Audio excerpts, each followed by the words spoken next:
Hello, dear students. Today we discuss two forms of Green's theorem.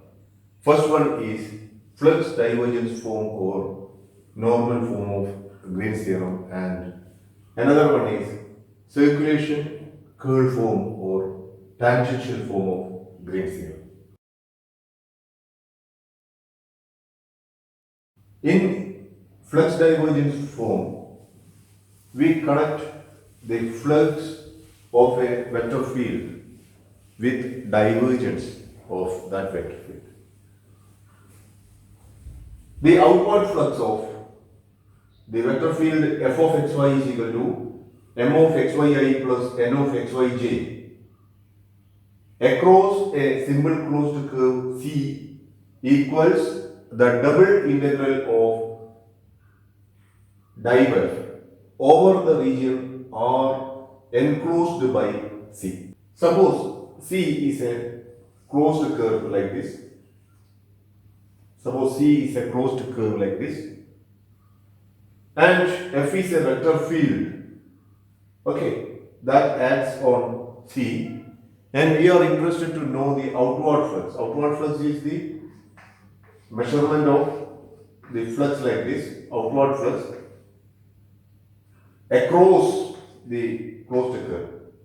And we say that that flux is the double integral of div f. Div f means it is a scalar field associated with the vector field f given by, here f is m of xyi plus n of xyj. So div f is partial derivative of m with respect to x plus partial derivative of n with respect to y over the region R. What is R? R is the region enclosed by C. This is this shaded region. This shaded region is the region enclosed by the curve C. Now the flux across the closed curve is the double integral of the divergence of F over the region R, where R is the region enclosed by the curve C. See, this is the flux, outward flux. Already studied in an earlier class. Okay. Now the quantity inside this bracket is the divergence of F. Yeah. So we integrate this scalar function of two variables x and y.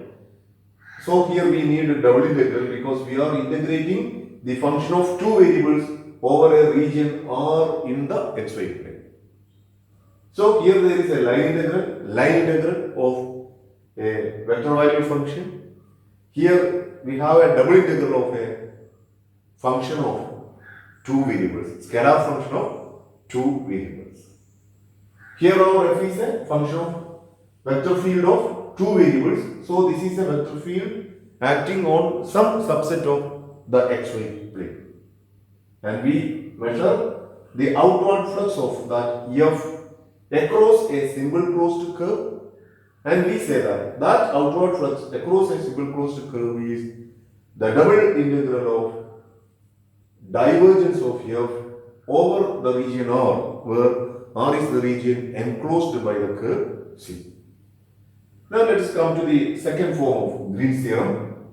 In this theorem, this is called a circulation curl form because it connects circulation and curl. Before that, wait please. This form is also called a normal form because here you can see that we are taking the normal component of the vector field. Actually, this outward flux measures the normal component of the vector field across the closed curve C. If you have any doubt, you refer the previous video. There it is mentioned that this is the outward flux of the vector field f of two variables across a closed curve.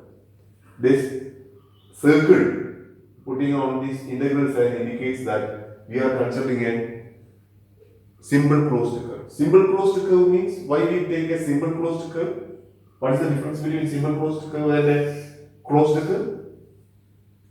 Closed curve means it is possible to reach from one place to the same place if we move along the closed curve. Simple closed curve means the curve do not cross each other. In this figure, this C is a simple closed curve. But if you take a curve like this, in the shape of an 8, this is also a closed curve, but this is not a simple closed curve. It intersects at a point like this. Now let us come to the second theorem, Green's theorem, circulation curl form or tangential form.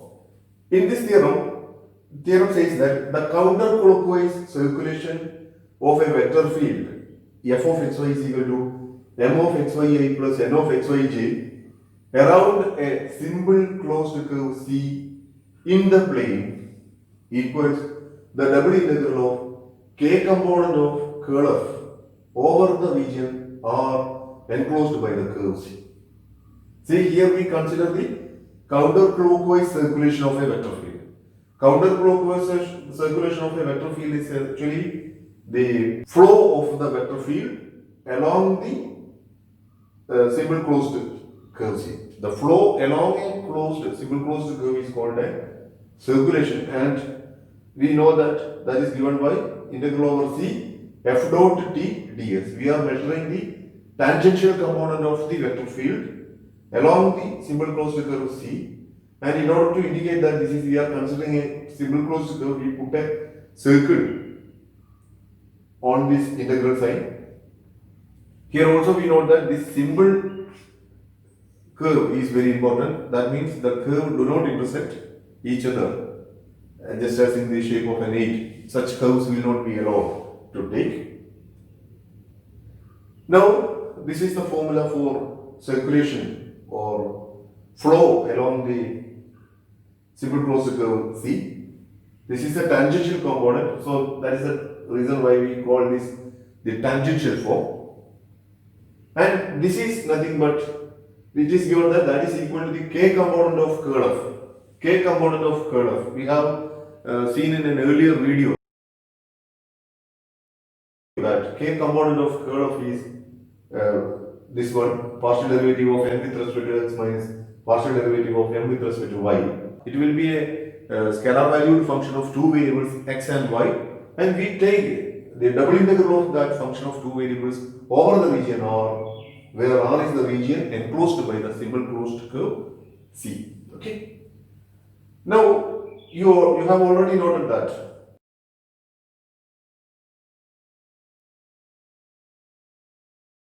f dot t is, what is f?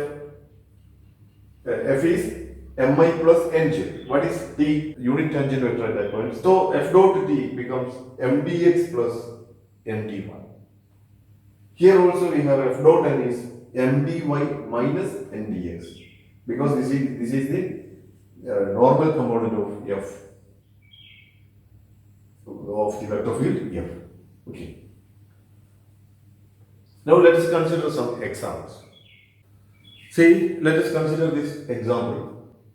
We are going to verify both the forms of the Green's theorem. That means we have to prove that LHS of this theorem is equal to RHS of this theorem, and we have to prove that LHS of this theorem is equal to RHS of this theorem. In this theorem, LHS is the circulation. F integral over C f dot t ds is the circulation, and the right hand side is the double integral of the k component of curl. In this theorem, this is the outward flux, and we have to show that is equal to double integral over R of the flux of the vector field.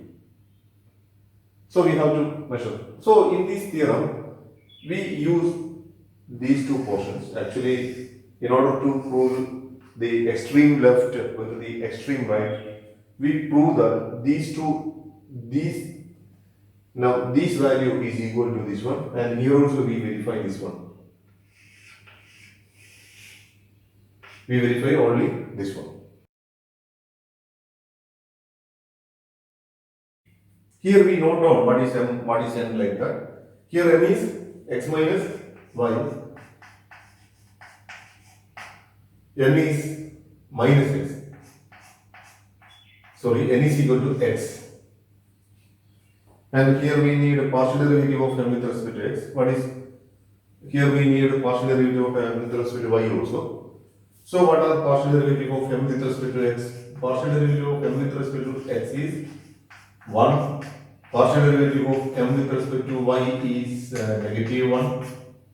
Partial derivative of n with respect to x is 1. Partial derivative of n with respect to y is 0. 0. Okay. Now we also need, we have to use this parameterization of this curve. And on the left hand side, we have integrating along the curve. What is the curve? The curve here is given by this parameterization. And what is this? Actually, by looking here, it can be seen that this is the parameterization of this circle. Because here we have x is equal to cos t, y is equal to sin t. So we know that it represents the unit circle with the orientation in the counterclockwise direction. If you have any doubt, you refer my videos on the topic vector valued functions of a real variable. So here we have to find we have to write dy and dx in terms of this parameter t. And on the right hand side, we have to use the limits for the region R, and we will come to that point. First of all, to get an idea, it is not required or not always. To get an idea what is our region R and what is our C, I draw a figure. And this figure is like this. Say this is the unit circle. This will be the point 1, this will be the point 1, this will be the point negative 1, and this will be negative 1, and so on. And the orientation is counterclockwise. Okay, so if we take a point on this circle, the point will be cos t, sin t. And if we take the position vector of that point, and that will be cos ti plus sin tj, as seen here. And we are going to integrate along this closed circle. That is the circle C. And what is our R? R is the region enclosed by this circle. R is the region enclosed by this circle. Now we first integrate the line. We first find the line integral.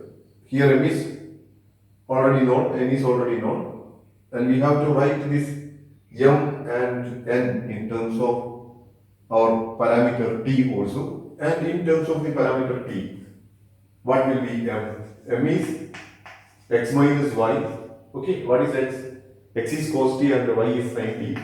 So this is cos t minus sin t. And what is n? N is x, and that is equal to cos t. Now what is our x? X is cos t. So our dx will be negative sin t dt. Y is sin t. So dy will be cos t dt.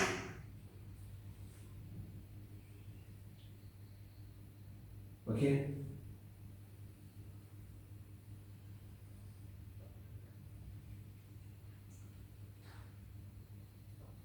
Now what will be the integral over C? M dy minus n dx. This will be equal to, our C parameterization varies from t equal to 0 to 2 pi. What is m? M is cos t minus sin t. What is dy? Dy is cos t sin t. Sorry, cos t dt. Dy is cos t dt. Minus, what is n? N is cos t. So cos t into dx is negative sin t dt. So cos t into negative sin t dt. So this is equal to, here on multiplication we can see that here there will be cos square t will be there, negative sin t cos t and plus cos t sin t, they will be get cancelled.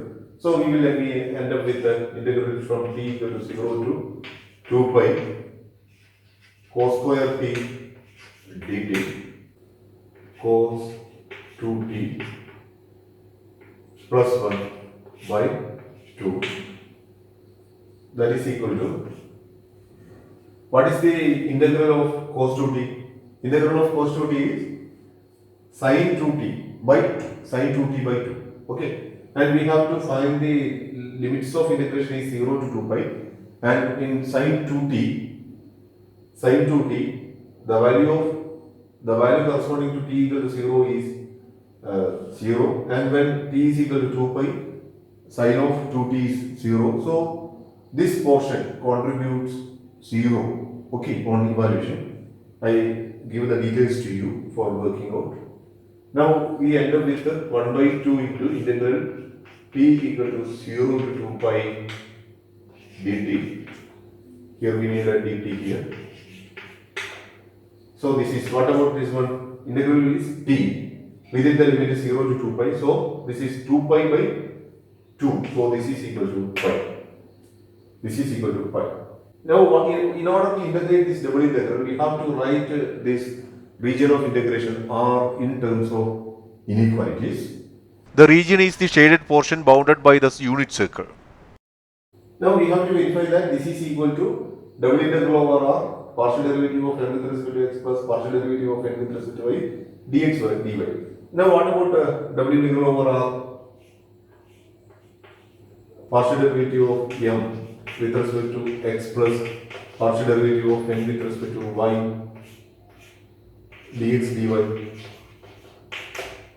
Partial derivative of m with respect to x is 1 and the partial derivative of n with respect to y is 0. So this becomes double integral over R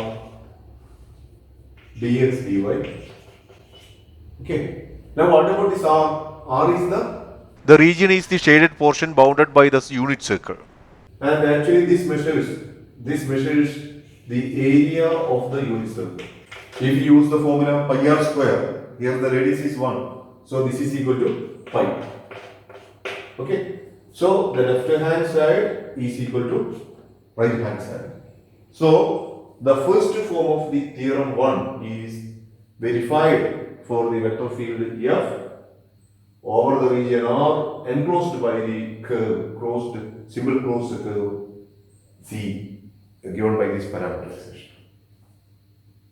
Now let us verify the second portion, second theorem.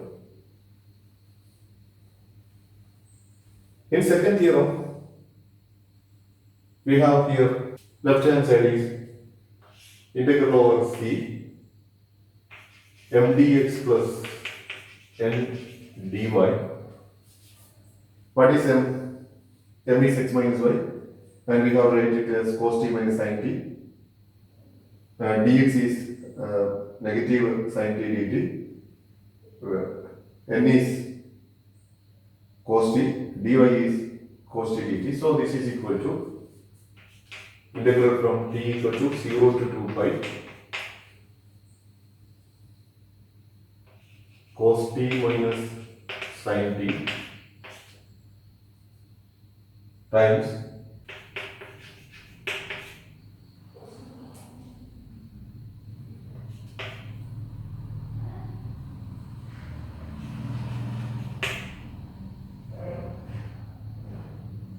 n into dy. So this becomes cos square t dt. So here there will be a sin square t dt. So this becomes cos square t plus sin square t. So there will be a negative sin t cos t will be here. So this becomes integral from t equal to 0 to 2 pi 1 minus cos t sin t. Now what about the cos t sin t? Cos t sin t is 1 by 2 into sin 2t. Okay. If we integrate this one, this sin 2t, what is the integral of sin 2t? That is negative cos 2t by 2. negative cos 2t by 2 within the limit 0 to 2 pi. Negative cos 2t has the same value when t is equal to 0 and also when t is equal to 2 pi. So their difference will be 0. So this portion contributes 0 value. So you give the details later. Now what about integral dt corresponding to this one? That will be t, and within the limit 0 to 2 pi it will be equal to 2 pi. It will be 2 pi. Now what about the double integral? In the double integral we have to use this one. So that is equal to double integral over r partial derivative of n with respect to x minus partial derivative of n with respect to y dx dy. What is partial derivative of n with respect to x? That is 1. And partial derivative of m with respect to y is negative 1. So this is 1 minus 1. So this is 2. So this is equal to 2 times double integral over r dx dy. What about double integral over r dx dy? Here our r is the region enclosed by the unit circle. So the area of this circular portion will be pi r square, where r is the radius. So this is the area of the unit circle, as in the earlier case, area of unit circle. So this is pi, double integral gives the value pi times 2. So this is equal to 2 pi. So we have verified that 2 pi equal to 2 pi. So left hand side of this theorem 2 is the same as the right hand side. In the second problem, we are asked to verify Green's theorem for this given line integral. And there is no need to verify these two theorems, and here you identify which theorem is to be used here. Here this appears as in the form mdx plus ndy. So we have to apply theorem 2 here. That is, in this situation we have to show that left hand side of this circulation curl theorem or circulation curl form of the Green's theorem, on the left hand side of this circulation k component of curl of this theorem 2 is equal to the right hand side. So we have to equate what is m and like that. What is m here? M is comparing m is xy, n is x square, isn't it? Now what will be partial derivative? Partial derivative of m with respect to y is only required. So we find partial derivative of m with respect to y, that is equal to x, and we need only partial derivative of n with respect to x, and that is equal to 2x. Okay. Now also in the another problem for the another situation, another thing that we have to do in this situation is that the parameterization of the curve is not explicitly given here. We have to identify what is our curve. Okay. Now only thing that we have given with is that C is the curve enclosing the region bounded by y is equal to x square and y equal to x. So we have to draw what is y is equal to x. We already know that y equal to x is the bisector line, and we can simply write like this. This is y equal to x, and it passes through the origin, and also it passes through any point of the form ordered where 1 1, ordered where 2 2, like that, this line. Now what is y equal to x square? Y equal to x square is the parabola, and it passes through the origin, and also it passes through 1 1. For example, if you put x is equal to 1 here, y also will be giving the value 1.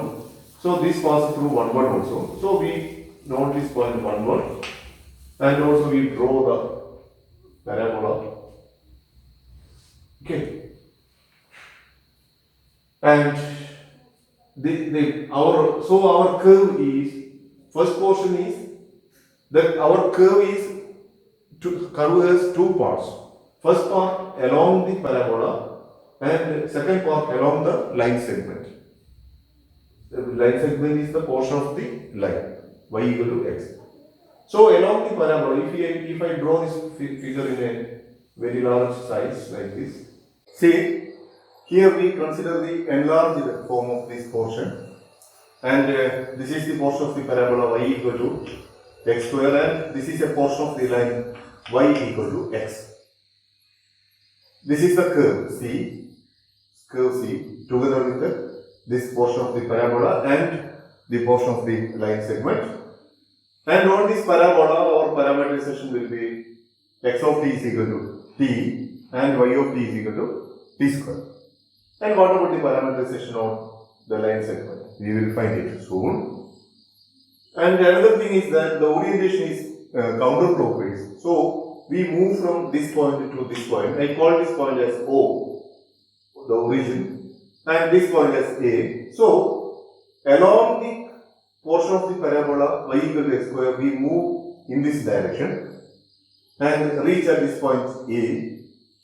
And from the point A, we move along this line segment and reach at this point O. We have to show that the left hand side is equal to right hand side. In this situation, we can either find the first left hand side first or right hand side first, no problem. Suppose we find the value of the double integral on the right hand side. For that purpose, what we need is, what is our region R? Our region R is the region enclosed by the curve. Okay, what is the curve? Curve is the portion of the parabola y equal to x square and the portion of the line segment y equal to x.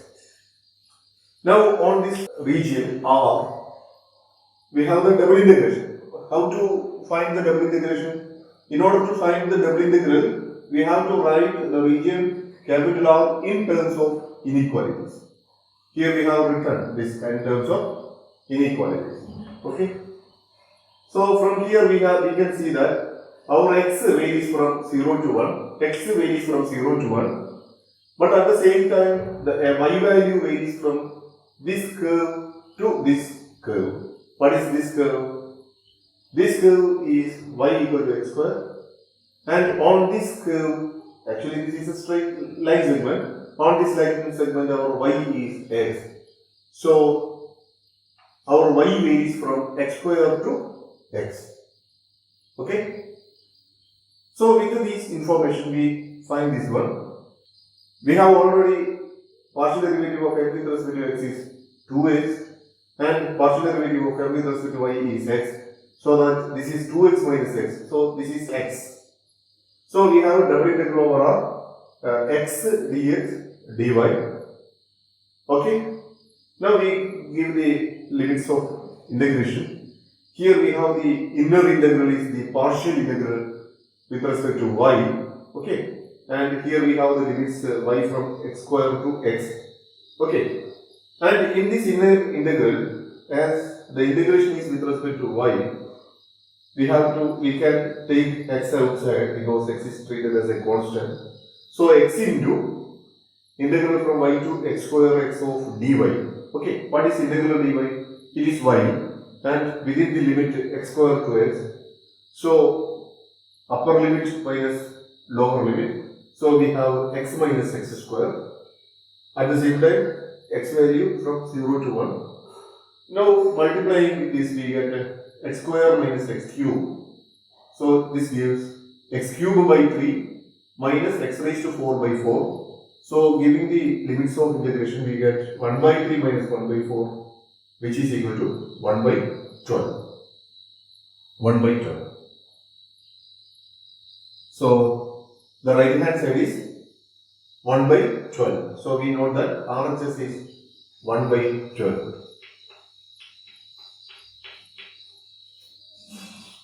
And we have to show that left hand side is equal to 1 by 12. For that purpose, we consider this closed curve as two curves C1 and C2.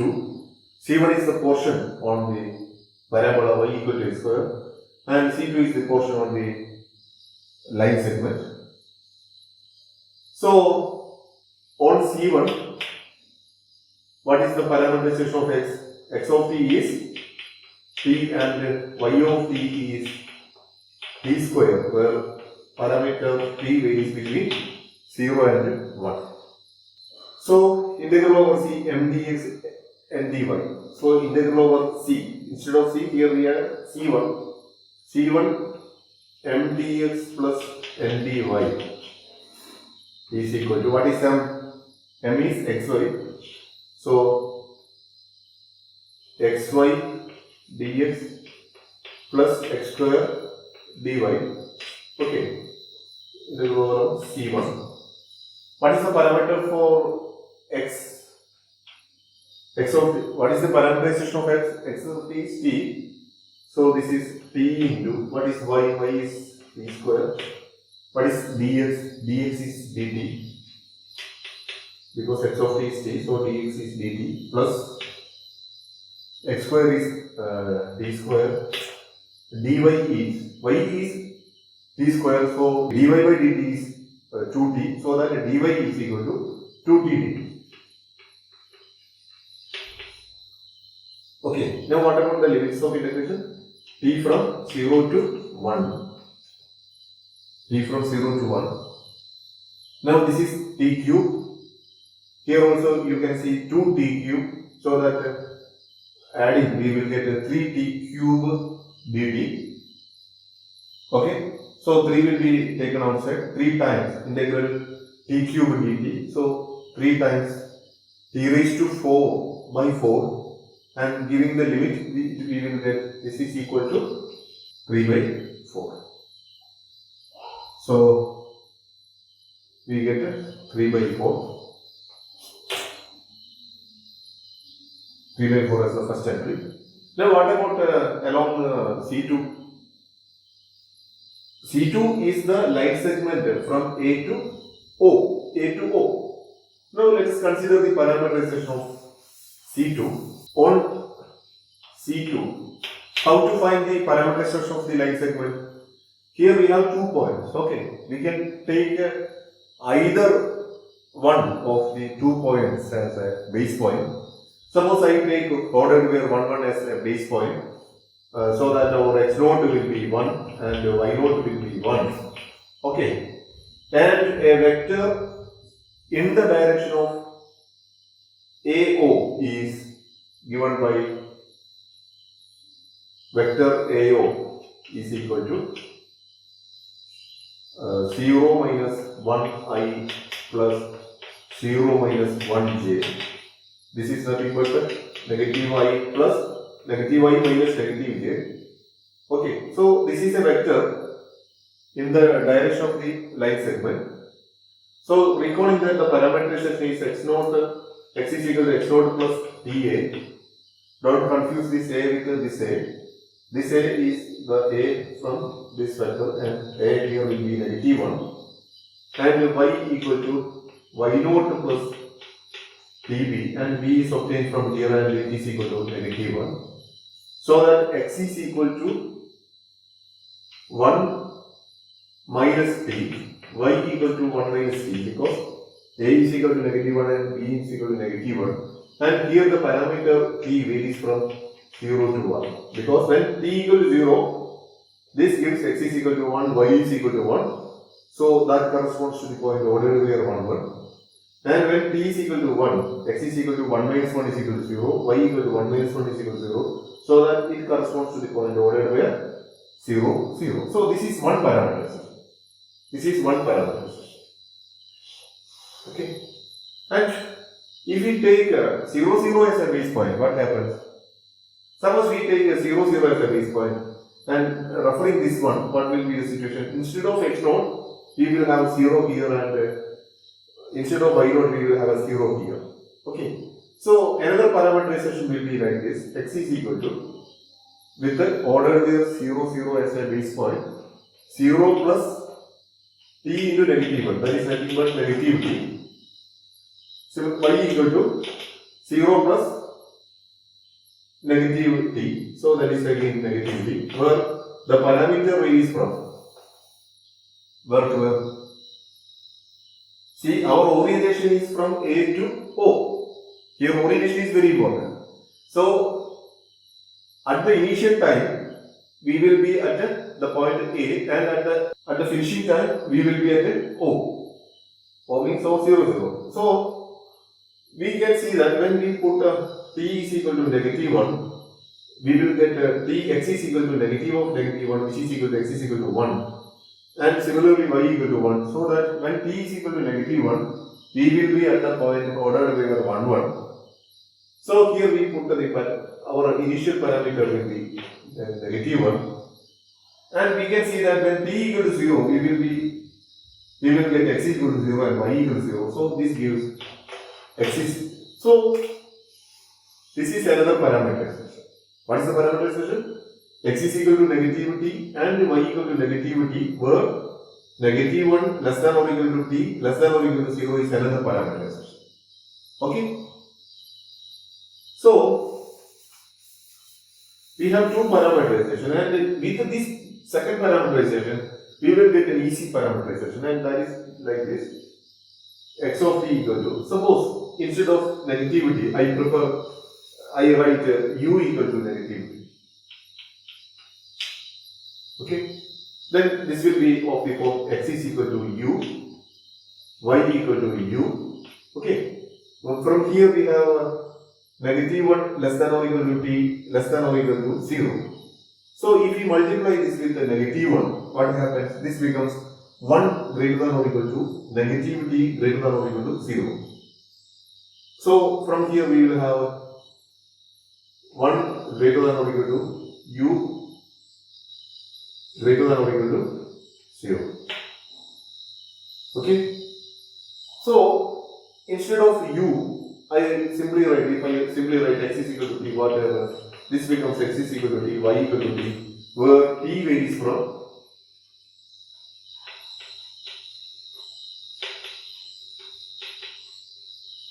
1 to 0. This is very important. T varies from 1 to 0 is very important. Otherwise, if we consider t varies from 1 to 0 is very important, because when t is equal to 1, x is equal to 1, y is equal to 1, so that we will be at the point ordered where 1, 1, and when t equal to 0, we will be at the point ordered where 0, 0. Here, t from 1 to 0 is very, very important. See, we have seen three parameterization. Okay. Among these three parameterizations, we have the freedom to choose any one of the parameterizations, and but we prefer this one. And by practice, and if we do lots of problems, you will see that instead of considering these two parameters, this parameter will be more convenient, so that we will use this parameter. And there is nothing wrong in using this parameterization, but a point to be noted that here our t varies from the larger number 1 to the smaller number 0. Okay, write like this. T varies from 1 to 0. Okay, so here after we prefer this parameterization and we erase all other parameterizations. Okay, with this parameterization we are going to find the line integral. So on this C2, mdx plus ndy is equal to, what is m? xy dx plus x square dy, and from here x is t, y is t, so xy is t into t, which is t square, and dx is from here, dx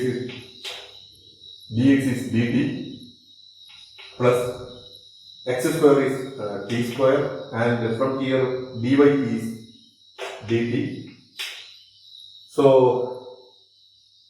2t square, so 2 is a common factor, and 2 from integral from t square dt, and here limit from 1 to 0. That is important, 1 to 0. So this can be written as, from our higher secondary course itself, we know that this is a definite integral of a function of one variable, as we have seen in the class of higher secondary class, and we know that integral from 1 to 0 is equal to negative of integral from 0 to 1 there. And the same idea is applicable here. So this becomes negative 2 into integral from 0 to 1 t square dt. So this is equal to negative 2 by 3 on simplification, negative 2 by 3. So here we have negative 2 by 3 is obtained. So the full line integral is 3 by 4 minus 2 by 2. 3 by 4 along this curve, along this portion of this parabola, and along this line segment from A to O, the value is negative 2 by 3. So 3 by 4 minus 2 by 3 on simplification gives 1 by 12. And we have earlier obtained the right hand side is equal to 1 by 12. So this is equal to 1 by 12 and LHS also is equal to 1 by 12. So here also Green's theorem is verified. Okay. Thank you for listening.